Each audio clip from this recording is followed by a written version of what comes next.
Okay, welcome everyone. Welcome to the United States Super 8 Film and Digital Festival Q&A session with three of the filmmakers that we've selected to be part of the 2021 installment of the festival. The United States Super 8 Film and Digital Video Festival has been in existence since 1988. So this is the 33rd version of the festival. It's my baby. I'm a huge proponent of Super 8 film. It used to be a Super 8 festival exclusively in the 80s and 90s, but as the format started to get beaten down and Kodak decided it wasn't going to be as supportive to the gauge, and it looked like it was the death knell when the Museum of Modern Art did a program on Super 8 in the early part of the new millennium. I felt that that was not really something I wanted to see, and I was very happy to recognize that there's lots of people still shooting Super 8 film. One of our sponsors is Pro 8, and they are based in Burbank, California, and Rhonda, Jocelyn, and Phil Vigent have been absolutely wonderful supporters of this festival for the last decade plus. And Bob Brodsky and Tony Treadway were the reason this festival even exists. They used to run the International Center for 8mm film out of Massachusetts, and they're retired now, so they're no longer active. But back in 1988, the largest Super 8 film festival was the Ann Arbor 8mm Film Festival in the United States. Probably the biggest one in North America anyway. There were some wonderful festivals in Belgium, in Montreal and Paris and other places, Caracas, Venezuela. And luckily I got to visit them thanks to Bob and Tony, who sent me on tours to show my own films as well as other Super 8 filmmakers. So in 1987, the Ann Arbor 8mm Festival was calling it quits, and they said, well, Al, you've got this really great program at Rutgers University, why don't you do it there? I said, okay, why not? So here we are, and we're back with the 33rd installment, and I'm very proud to introduce you to these three wonderful filmmakers who will be showing their films at our festival on February 20th and 21st. There'll be two programs available on the 20th, and there'll be one program on the 21st. There's a series of shorts, a couple of features, and most of them are made on Super 8. A few of them are digital based, or there's a little mix of film and video, which is kind of nice. So it is a nice balance of the work that we have. So today I'd like to introduce you to Edgar García Chávez. He's from Portland, Oregon, and we're going to be showing we're going to be talking about his wonderful short film. And Georg Koszulinski, he's a three-time participant in our Super 8 festival. He's back with a really intense film about the A-bomb and all the ramifications of that. And Rebecca Lejić-Tiernan's wonderful film Narcisi is a really stunningly beautiful film that deals with the legend of Narcissus, the myth of Narcissus, and falling in love with oneself. And her film is really quite beautiful to look at. And so welcome everyone. I wanted to let you guys talk about your film a little bit. Edgar, why don't you start, since you're next to me on this gallery shot of the Zoom meeting that we have. Well, first of all, thank you for inviting me, and thank you for letting me talk about a little bit about the film. My film is called Out of the Sky, Nobody Sleeps. And so I really like working on the feel and look of Super 8. And so this film came along because I listened to the song. It's a Moby song. It's called Pale Horses. And it's like I like the message. It's about death and how to remember and how to let go of things past, and there's a train there, talks about the train going back home. So here I live in Southeast Portland in an area called Selwood, and then it's a river, and during the winter there is a holiday train. So it's a 1941 engine that is being rebuilt, and then it only runs maybe 10 miles. So it just goes back and forth from the train from the riverfront. So I thought doing a movie about the train specifically at the very beginning. And I bought 3 rolls, 100 feet rolls of that. And we went there in the morning because I wanted to see the beautiful river and everything. And then when we started well, that's the thing with film, right? When I develop it, the first 100 feet were just the train. So I was focused on the train, taking on the train. We took a ride and everything. But I think so I have technical difficulties. So I was using a camera that was very old from the Northwest Film Center. It was from the 70s. So the battery died. And then, so something happened when so I sent the film to be developed. And then obviously, I think it was in Massachusetts and Boston, right, where it was developed. And the first one, I made a mistake or something, didn't come back. Like it was blank, or I don't know what it did, you know. So I only have 2 rolls. So basically the story kind of shift a little bit. It was really heavy on the train, but now like I lost all the footage. So now I'm focusing on the rest.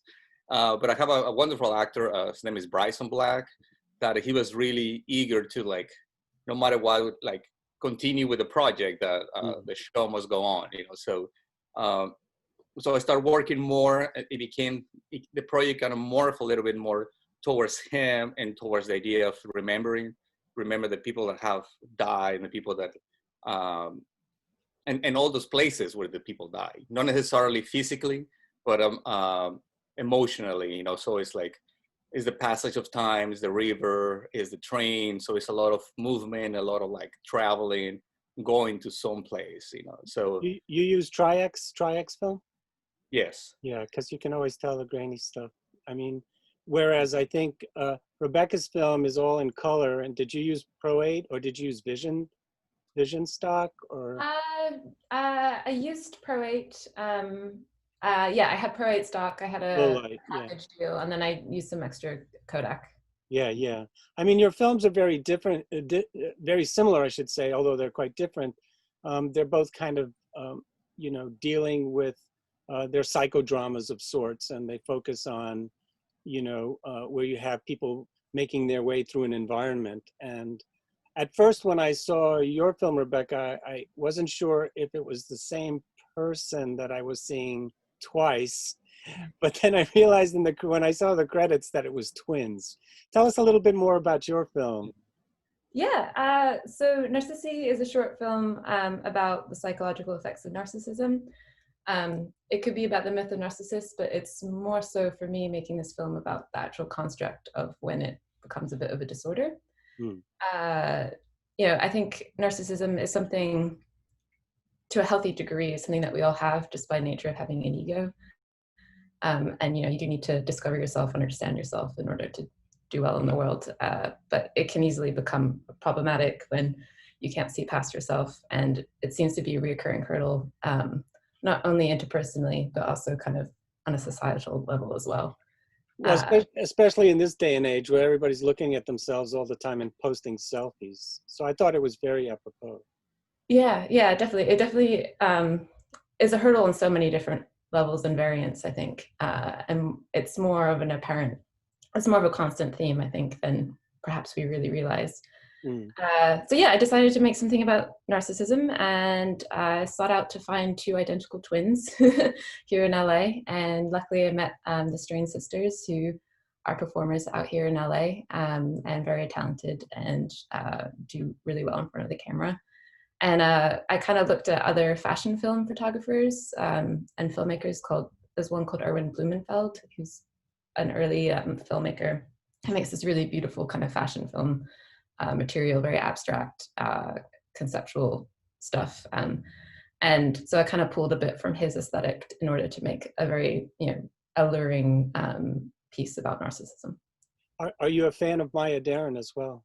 Yes, I love Maya Deren. I mean, I could see all the mirrors, and you know, this kind of split personality is really working. And I thought, yeah, Rebecca must be a Maya Deren fan. There's so much meshes in this movie. Although it's obviously your own vision, but Maya Deren made me a filmmaker. So I think it's really wonderful to see, you know, filmmakers embracing her work, because a lot of people didn't know about her when I started making films.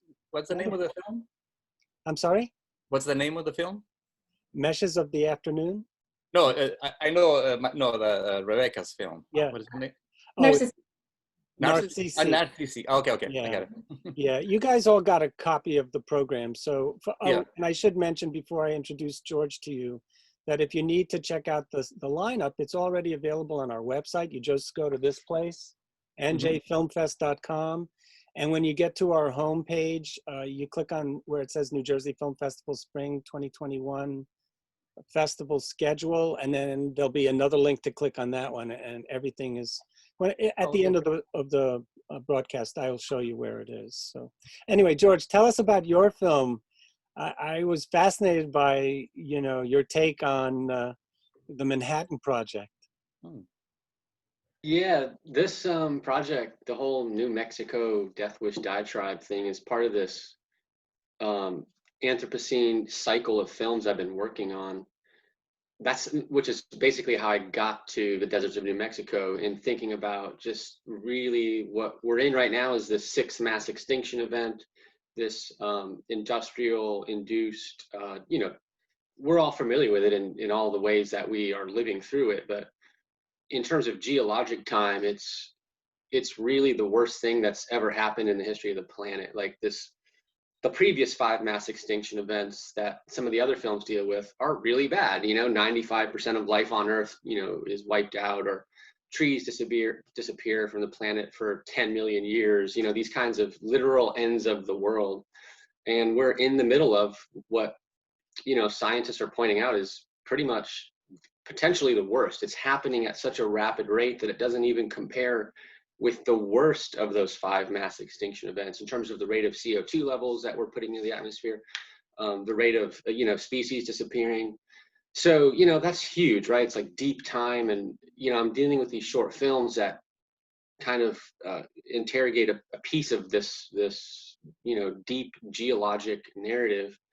And July 1945, the moment really where, you know, the American government, without the permission of the American people, sort of the first of the secret military operations of, you know, many, I guess you would say, in US history. This is the moment that a lot of these scientists call one of the potential golden spikes.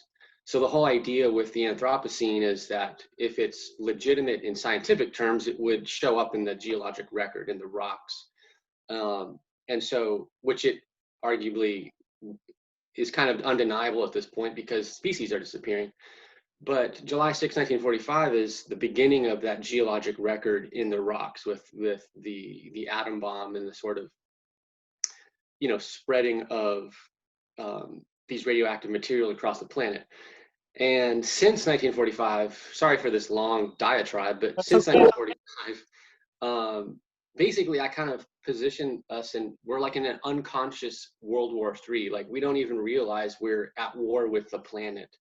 We, you know, human species, but specifically the United States of America, has detonated over 1,000 atom bombs on planet Earth since 1945. And the rest of the countries combined, you know, former USSR, among many others, the other 1,000. So over 2,000, you know, these deadly weapons are, you know, being detonated on our planet. And so all that's sort of the backdrop of how I found myself in the deserts of New Mexico with this. The diatribe essentially are these 3 voices. Like my film isn't a historical, you know, film. It's not trying to teach people a lesson on the history of the Manhattan Project. It's these 3 voices coming together. One is J. Robert Oppenheimer's speech, this speech he gives. He's kind of, you know, the American Prometheus is how he's, you know, described. You know, he just creates this monster and it's out of his hands. And he speaks out against nuclear armament, but really I see him as a tragic failed figure in that respect. So we hear his voice, but it's almost like it's barely liminal. He's just in the sound mix. The second voice is this, you know, extraterrestrial being who looks at our, you know, human societies as this really flawed species. And it's a kind of a play or critique on early ethnographic film work, which was implicitly or explicitly racist and white supremacist, just in terms of the way that, you know, these white men who were traveling the world were looking at indigenous peoples. And I was playing on that history with this other voice who looks at our species as just doomed. And then the third voice is, of course, my own, just kind of encountering these deserts and from a personal point of view, just trying to make sense of this, the Anthropocene, which is you know, which is a lot. So that's how it came to pass. It's part of this cycle of films. If you see me looking down, I wrote my notes down in my notebook, which is, and I have all my questions to ask you. So I guess my first question for you, George, is how did you achieve the opening dot image in your film? And then I realized they had help with the animation by Patrick Nugent, and he does a really good job. Yeah, he really did. Like, basically, like the images, I wanted abstraction too, you know, like, and it really was beyond my technical proficiencies as an artist. I mean, I shoot film and, you know, video. It's like that's kind of my forte.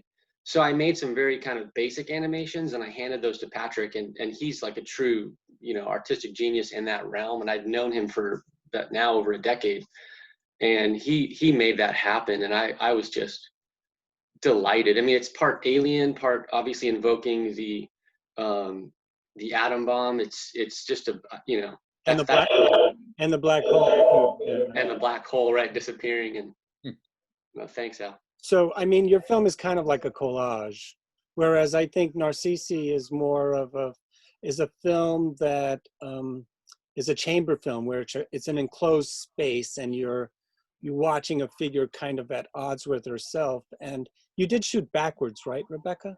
Or it looks like you shot backwards, but then I realized that when the twin hands the other twin the bouquet of flowers, that it looked like it was shot backwards, but it's not. It's actually straight. Yeah, it's just, they just sequenced it as if they're mirroring each other. Yeah, it's just a slow zoom, so the frame rate's probably a bit jittery. It's probably. I mean, do you enjoy shooting on Super 8 film? Do you usually shoot on Super 8 film? Yeah, I love Super 8. It's the oldest camera that I have. I have a Canon 814 that I got when I was a teenager. I still use it. I love the constraint of it, the creativity that comes from not fully getting to see what you've shot until later on, and being confined to time, to making sure you only have 1 or 2 takes to get it correctly right. And all of you still are able to access Super 8 film fairly readily. It's easy to access, I mean, and get processed. Do you find any obstacles to that these days? Well, to me, it was kind of a little bit hard because, like, I go through the Northwest Film Center. Yeah. So that, because I don't have a camera, like I was thinking of buying one, but then then there's the buying the film and all that, and then here in Oregon, they don't process it here, so they send it out to the East Coast. So that takes quite some time to get it back. So it is a little bit of a. I think the first one, I mean, it takes at least like a month to get it back, because they send it, and then and then like what Rebecca is saying, sometimes it's kind of like a Christmas day, right? You're give it back and you don't know what you're gonna get. Sometimes it's good, and sometimes if it's bad, then it's like it's gone because like time has passed, so I cannot really go and shoot again because the light and the and everything is, the trees here changed a lot, so it will be completely different. So you kind of like match the shot with it. Yeah, and it's only like for 100 feet you get like what, 2.5 minutes, 3 minutes. Yeah. So it is a little bit like precious, but it's a lot of fun too. That's kind of it's like when I first started, it was like fear to like make mistakes because it's like, oh man, but now it's like you just take it and it's kind of that's kind of it's more like craft, I think. You put more effort to it, like because I shoot in video as well, and then you can just shoot as much you can. You can go there for hours. But you get your film back scanned, right? You don't edit on film. And because I developed it like before, but it like now with like after like COVID, it was just really hard because I don't have it in my house. So yeah. Well, I mean, the other thing I wanted to ask you, let's see if I can dig up some more questions for you guys, and then that the cameras that you use. And by the way, Edgar, my very first film shoot, I got a camera from the university. This was in 1982. And it was a Canon 310 XL, which is one of these tiny, tiny Canons, but that have real light, low light lenses. And I loaded the batteries up and I went looking for my location and I shot all these interesting things, and I got the film back and nothing came out, or it came out infrequently because the batteries were not always, or there was some issue with the lens. I don't remember, but it was very disappointing. But at the same time, you know, as a judge, as an instructor, I still teach a filmmaking class, an experimental filmmaking class at the university, at Rutgers University. And I teach students on Super 8 film. I still do that because as I tell them, and I wonder if you guys feel the same way, that when you submit to a festival, a lot of the judges are people like myself who are old film guys, and they always, I think your films look different when it's shot on film. I mean, digital is still digital. It's still, you know, it has a kind of different energy to the old analog stuff, which is much warmer, and the film look sets it apart from most of the digital stuff that's out there. But I don't know if you folks feel the same way. Yeah, I really like the look. I think I was lucky I started shooting in 16 millimeters and like used to like understand like how light works and how it affects the film and develop and all that. I think there's like a physicality to it, like able to touch it and able to like, you know, receive that, you know. And then I like the film that is a little bit hidden. Like sometimes there's a little bit darker. There's a little bit sections that are not completely sharp, and so I enjoy that. So the grain doesn't really like bother me, you know. Like Right, I right. think it's an interesting. Well, I mean, your film is very dreamy, so I think it really fits very nicely. But how did you do your superimpositions? Did you do them in camera or did you do them in post-production? In post-production. So I do that, and well, the camera I was using one camera, and then the battery didn't work and stuff. So then I changed to, I think, what do you say, Minolta XL. So that was like, because the first camera has more lenses and it has a little bit, can play a little bit more, but the footage didn't come out, right? So Right. the second one, it was like, I think you still were able to get a really nice shots of the train. I mean, I was. Oh, thanks. Yeah, that was one of my questions, but you answered where you got that from. But yeah. But the first one, like the first one was just the train coming out, the steam, because it's steam train, you know. So it was like just to start the train, it was just so much steam, and it's just like messy, you know, stuff. And I think like, you know, it has some good shots, but it you know, it's part of the learning process as well, you know. Yeah, so, for sure. You know, I think like I have the project evolved a little bit for what I have envisioned, but then I was like, you know, okay, I still have very good material to work with, and I mean, I'm pretty pleased with the result. It's too. very much building blocks. Rebecca, did you do your supers post-production or in camera? Yeah, I mainly came together in post. I didn't do any in camera double exposures. But what I love, I mean, it just instantly, although, you know, film can be very costly and time consuming, it kind of does the post ahead of time because it already looks so cinematic and so beautiful. Yeah. So I love to play with Mylar and props and glass and you know, do kind of in-camera effects like that. That's how that shot where she has 3 eyes, I think you used Mylar on that. Yes, yeah, the light, the freckling, yeah. It's quite beautiful. And Georg, your films kind of come together, or is there a plan? I mean, that's such a good funny question. Because it's so true. Like, I mean, you have an initial idea, the building of your images. How do they come together? I mean, do you actually go to New Mexico and shoot like those images in the rocks? Are those man-made or alien-made? Those images are ancient petroglyphs. And then, I just laugh because it's funny, like, do they come together like planet? I feel like it's all of the above, like, you know, just an essayistic approach. Even the material, the filmic material, like you mentioned, it's like a collage. Like, you know, I'm shooting on, in this project, it's a combination of 16 millimeter, 35 millimeter stills, archival films. I think, if I'm not mistaken, there's video in that film. I honestly can't remember now because I relied so heavily on the 35 millimeter film, the stills. But it, you know, the point you made about just celluloid, to me, they're just, I love video. I use video. To me, it's just a totally different form. It has different possibilities. But, you know, when you think of the cinema, the celluloid-based cinema, it's like you've got the bones of dead animals ground up into a gelatin, spread onto a piece of plastic, and then these silver halides, you know, impregnated inside this gelatinous organic material, and then you run it through a machine as light goes through a lens. I mean, it's radical, you know, form of art making that video could never replace that. And it's not a dig against video. I'll even use video in the post-production sometimes to color grade a black and white film or whatever.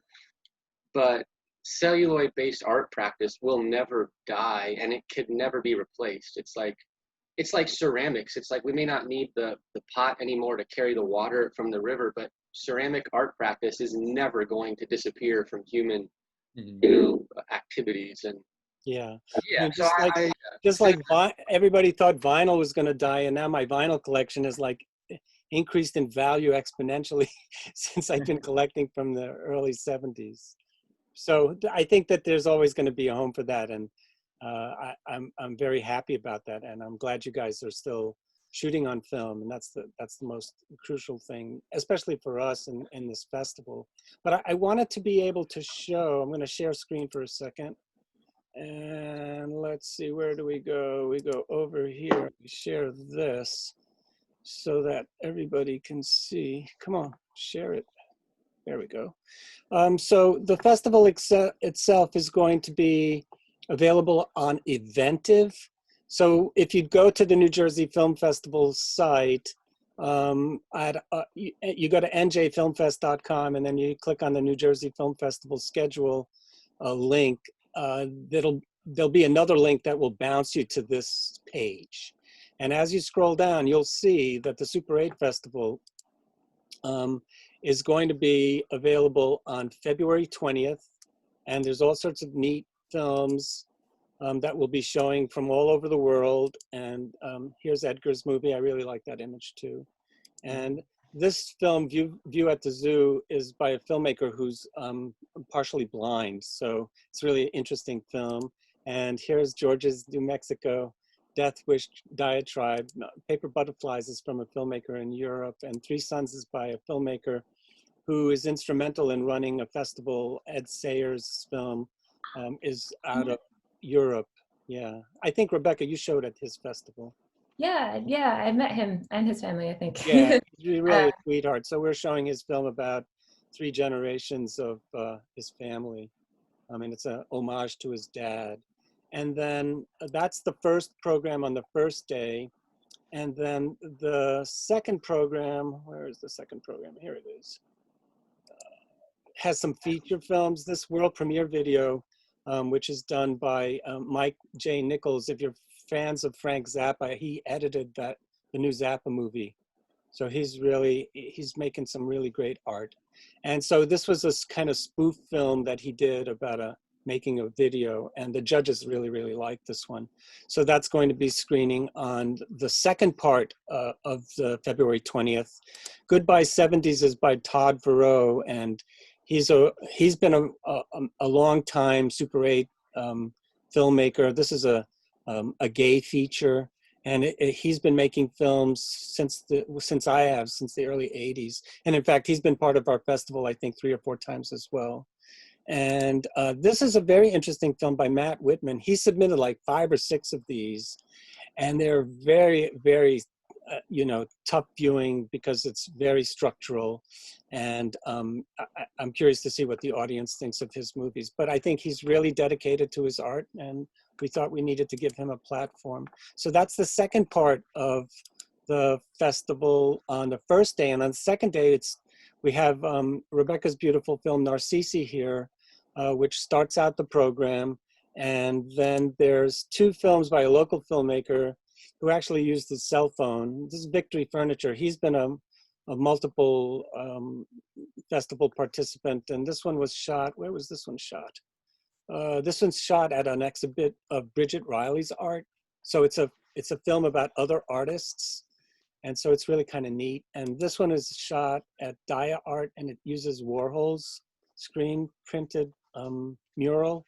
And then there's all sorts of interesting films by other filmmakers. Face Me is by Candida Maciel Asieno, and she's from Spain. Pops is a film by a Canadian filmmaker. This is a film by an American shot in Madison, Wisconsin. Mike Holboom is a really famous Canadian filmmaker. Judy versus Capitalism is a feature-length documentary. And this is also a cute music video, which has horror implications. That's part of the package on the second day. So I'm going to stop sharing. And folks, you can go and check out the lineup. You can buy tickets in advance. And, you know, it's $12, but I must say that Eventive takes a chunk of the money. And we've lost 2 major funders. And so the pandemic has killed a lot of arts groups. We have a lot of money in the bank, but that doesn't mean that we're not struggling as well. And so every penny helps. And please come to our festival and participate in this wonderful event. And I want to thank you all 3 of you, Edgar, George, and Rebecca, for being part of this Zoom Q&A for the Super 8 Festival. And I look forward to seeing your new work, and I look forward to seeing what the audience thinks of the work that you submitted to us for this festival. So thanks very much. You guys stay on until I hit record, pause record here. So